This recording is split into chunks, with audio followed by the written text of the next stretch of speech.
ఇవాళ నేను బోటి క్లీన్ చేస్తున్నా. ఈ క్లీన్ చేస్తుంటే వచ్చే వాసన అయితే నాకు అస్సలు నచ్చదు. బోటి పుంటికి రేసి వండితే మస్తు ఉంటుంది.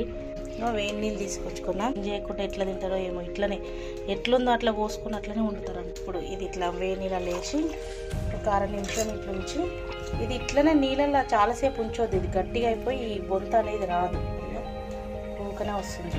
ఇప్పుడు వేడి నీళ్ళలో తీసినాం కదా, చూడు ఎంత ఈజీగా వెళ్ళిపోతుందో. ఇది చాకు.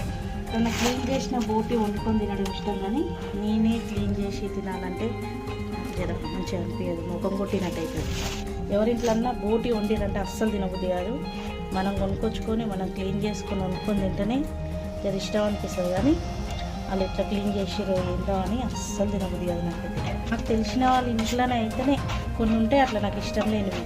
బోటి, చేపల కూర, తలకాయ కూర, పెరుగన్నం.